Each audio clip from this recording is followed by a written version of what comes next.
ಪ್ರಚಾರದ ಒಂದು ಭಾಗ ಅದು ಅಷ್ಟೇ. ಕೇಸರಿ ಶಾಲೆಗಳನ್ನು ಹಾಕೊಂಡು ಹಾಸ್ಟೆಲ್ ಹುಡುಗರುಗಳಿಗೆ ಕೇಸರಿ ಶಾಲೆ ಹಾಕೊಳ್ಳೋರು ಅವರ ಆರೋಪ.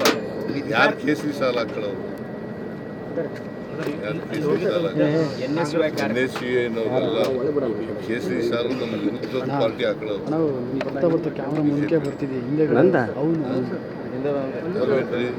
ಸ್ವಲ್ಪ ಹಿಂದಕ್ಕೆ ಹಿಂಗೆ ಮುಂದೆ ಹೊರಟಾರೆ ಅವೆಲ್ಲ ನಾನು ನೀ ಹೇಳ್ತಿಲ್ಲ ಹಿಡ್ಕೊಂಡು ಮತ್ತು ರಹಿತವಾದಂಥ ಆರೋಪಗಳು ಇಲ್ಲ ಸರ್, ಅದು ನೀತಿ ಸಂಹಿತೆ ಉಲ್ಲಂಘನೆ ಅಂತ ಹೇಳಿ ಪ್ರಕರಣ ದಾಖಲಾಗಿದೆ ಸರ್. ಇಲ್ಲಿ 5 ಜನ ಹುಡುಗರ ಮೇಲೆ ಸರ್, ವಿಜಯಣ್ಣ ಒಬ್ಬ ಜಿಲ್ಲಾಧ್ಯಕ್ಷ ಮೇಲೆ ಅವರೇ ಕಳಿಸಿರ್ಬೇಕು ಬೇಕು ಅಂತ. ಇಲ್ಲ ಸರ್, ಅವರು ಹುಡುಗರು ಒಪ್ಕೊಂಡಿದ್ದಾರೆ ಸರ್. ನಾವು ವಿದ್ಯಾರ್ಥಿಗಳ ಜಾಗೃತಿ ಮೂಡಿಸ್ಲಿಕ್ಕೆ ಹೋಗಿದ್ವಿ ಅಂತ ಹೇಳಿದ್ದಾರೆ ಸರ್. ಬಟ್ ಅದರಲ್ಲಿ ಏನಾಗಿದೆ ಅಂದರೆ ಕರಪತ್ರದಲ್ಲಿ ಬಿಜೆಪಿ ಓಟ್ ಹಾಕಿ ನೀವು ಜೈಲು ಸೇರಿಸ್ತೀರಿ ಅನ್ನೋ ಕರಪತ್ರದಲ್ಲಿ ಪ್ರಿಂಟ್ ಮಾಡಿಸಿ ಹಂಚಿದ್ದಾರೆ ಸರ್. ಕ್ರಮ ತಗೊಳ್ಳಿ.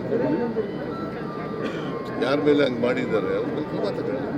ಆರ್ ಅಶೋಕ್ ಅವರು ಚುನಾವಣಾ ಅಧಿಕಾರಿಗಳಿಗೆ ದೂರು ಕೊಟ್ಟಿದ್ದಾರೆ. ಸರ್ಕಾರನೇ ಮಾಡಿಸಿದೆ. ಏನಾರು ಕೊಡಲಿ ಅವ್ರ ಮೇಲೆ ಕ್ರಮ ತಗೊಳ್ಳಿ. ನಿಮ್ಮ ಪಕ್ಷ ಕಾನೂನು ರೀತಿ ಕ್ರಮ ತಗೊಳ್ಳಿ. ಬೇಡ ಅಂದವ್ರು ಸರ್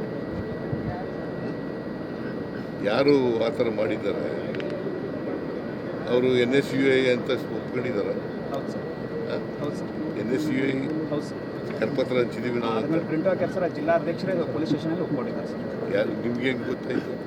ಅಲ್ಲಿ ಮಾತನಾಡಿದ್ದಾರೆ ಸರ್ ಅವರೇ, ಪೊಲೀಸರು ಮಾತನಾಡಿದ್ದಾರೆ. ಬೈಟ್ ಕೂಡ ಇದೆ. ನನಗೆ ಗೊತ್ತಿಲ್ಲ ಅವ್ರು ಯಾರು ಅಂತ ಕೇಳಿಲ್ಲ, ನಾನು ನೋಡಿಲ್ಲ ಅವ್ರು ಯಾರು. NSUA ವಿದ್ಯಾರ್ಥಿಗಳು ಏನೋ ಅಂತ ನನಗೆ ಗೊತ್ತಿಲ್ಲ ಯಾರು ಸರ್ ಸರ್ ನಾವು ಯಾರು ಕೂಡ NSUA it is not A fact that medical college ಅವ್ರು ಯಾಕೆ ಕೊಡ್ಲಿಲ್ಲ? ನಾಷ್ಟ ಮಾಡಿಲ್ಲ, ಊಟ ಮಾಡಿಲ್ಲ, ಅವ್ರು ಯಾಕೆ ಫ್ರೀ ಕೊಡ್ಲಿಲ್ಲ? 4 ವರ್ಷ ಇದ್ರಲ್ಲ ಅವ್ರು ಯಾಕೆ ಗೌರ್ಮೆಂಟ್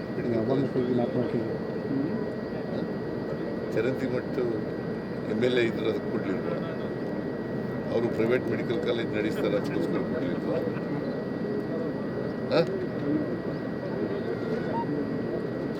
ಅದಕ್ಕೆ ಕೊಡ್ಲಿಲ್ವೇನ್ರಿ? ಸರ್ ಅದು ಅವ್ರ ಗೌರ್ಮೆಂಟಿಂದ ಅವ್ರು ಏನು ತೀರ್ಮಾನ ಅವ್ರ ಗೌರ್ಮೆಂಟಿಂದ ಅವರೆಲ್ಲ ಏನು ತೀರ್ಮಾನ 4 ವರ್ಷ ಇದ್ರಲ್ಲಿ ಅಲ್ಲ ಸರ್. ಯಾಕೆ ಗೌರ್ಮೆಂಟ್ ಮೆಡಿಕಲ್ ಕಾಲೇಜ್ ಕೊಡಲಿಲ್ಲ?